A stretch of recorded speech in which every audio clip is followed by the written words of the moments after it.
Hi, I'm Levy, your friendly neighborhood chibi Leviathan, and I'm here to recap Session 12 of our D&D campaign Lumineth the Looming Green. We began at the crossroads where we had left off, and began trying to travel towards our selected destination, the temple that contains a celestial, or Temple of the Celestial. As we begin down this path, Milton, our fighter sorcerer, begins to hear a loud clicking clock noise and is drawn inexorably towards the sound, which leads him to the northwest, towards Esker's End, instead of the temple we need to go to. We try to delay him, to think of and discuss ways to get him back on track and ways to stop him if absolutely necessary, because it seems like he's not fully in control of his faculties. How do you stop a half-giant when he's pretty unstoppable?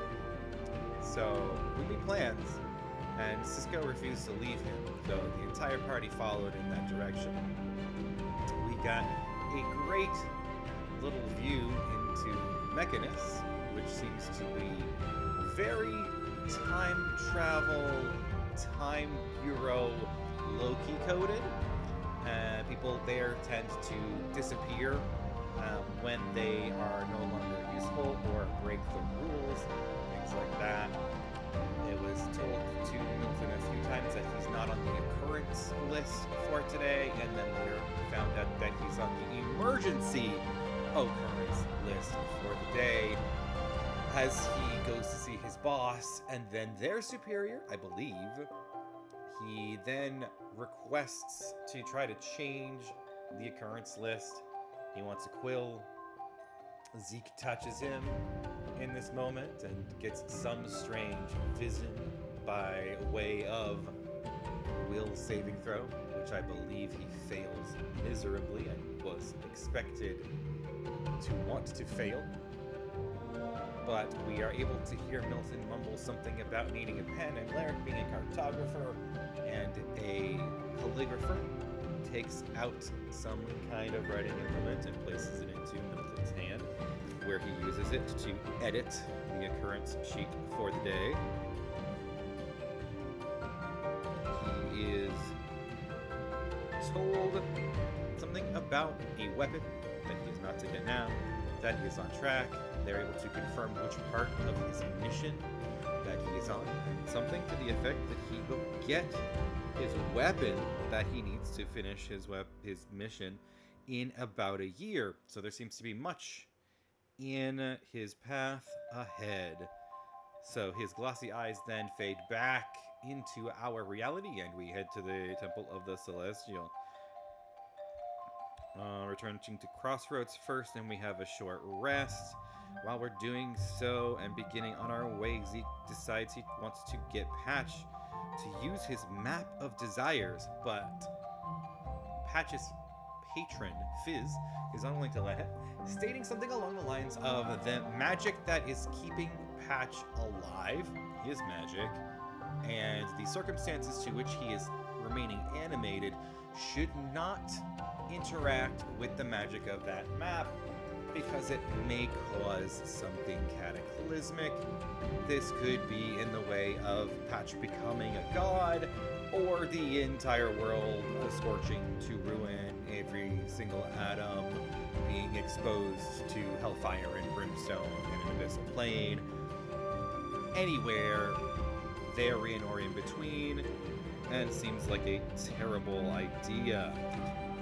In the meantime, Larrick takes the map instead and uses it to try and fish out the mystery that is Patch, to get some answers to help lead in the direction of why is Patch dead yet living?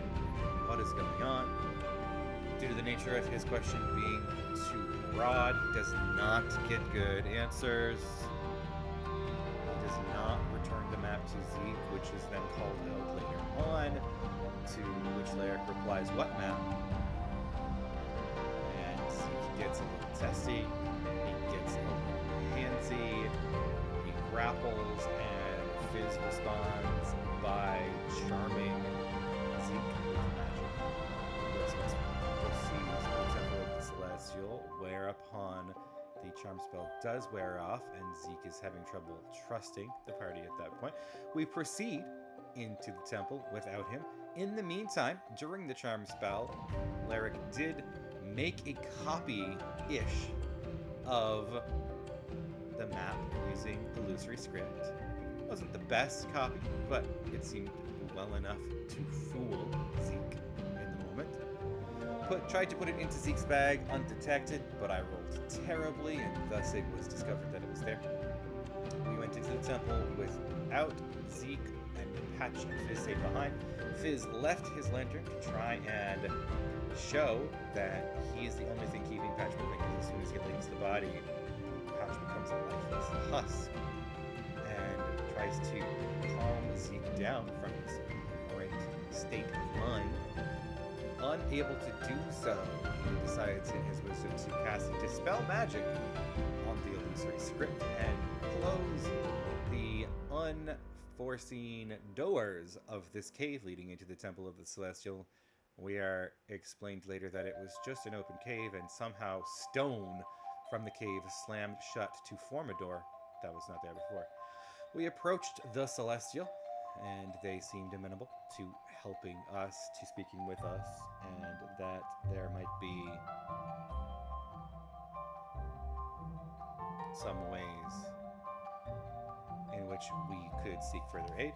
Lyric asked if there was a way for the Celestial to help Zeke to find his path a little more. The Celestial had a conversation with Zeke, and at the end of which nearly came to blows because the respect due a Celestial was not quite present in that conversation, but did allow Zeke entry to meet up with the rest of the group.